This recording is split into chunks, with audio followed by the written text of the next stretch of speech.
वाराणसी का पुराना railway station. रात के 12:40 हुए थे। प्लेटफॉर्म लगभग खाली था। हल्की हल्की धुंध फैली हुई थी। राहुल अपनी आखिरी ट्रेन का इंतजार कर रहा था। लाउडस्पीकर पर टूटी फूटी आवाज आई, प्लेटफॉर्म नंबर 3 पर आने वाली आखिरी ट्रेन कुछ ही देर में पहुंचेगी। लेकिन अजीब बात यह थी कि उस ट्रेन का नाम अनाउंसमेंट में साफ नहीं बोला गया। एक बूढ़ा चाय वाला धीरे से राहुल के पास आया। बेटा, आखिरी ट्रेन में मत बैठना। राहुल ने हंसते हुए पूछा, क्यों? चाय वाले की आंखें डर से भरी थीं। वो ट्रेन हर रात एक यात्री रिझाती है और वो कभी वापस नहीं आता। राहुल ने सोचा कोई लोकल कहानी होगी। तभी दूर से ट्रेन की सीटी सुनाई दी। ट्रेन धीरे धीरे प्लेटफॉर्म पर आकर रुकी। अजीब बात यह थी कि उसमें कोई भी यात्री दिखाई नहीं दे रहा था। दरवाजा अपने आप खुल गया। राहुल के कदम जैसे अपने आप आगे बढ़ गए। अंदर घुसते ही दरवाजा जोर से बंद हो गया। पूरा डिब्बा खाली था, लेकिन अचानक उसे महसूस हुआ कि कोई उसे देख रहा है।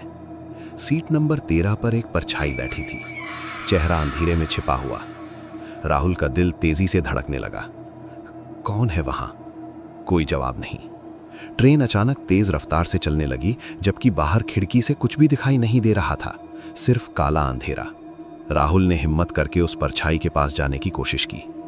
जैसे ही वो करीब पहुंचा, परछाई ने धीरे धीरे अपना चेहरा उठाया।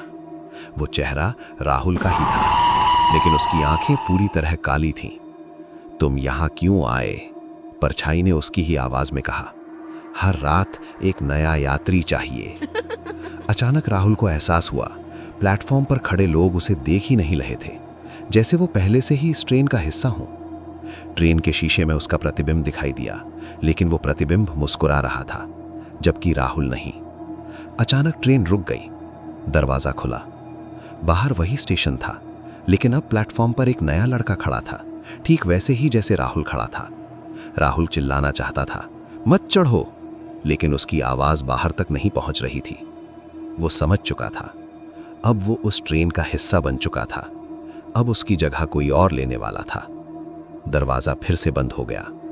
ट्रेन धुंध में गायब हो गई और प्लेटफॉर्म पर खड़ा नया लड़का आखिरी ट्रेन का इंतजार करने लगा।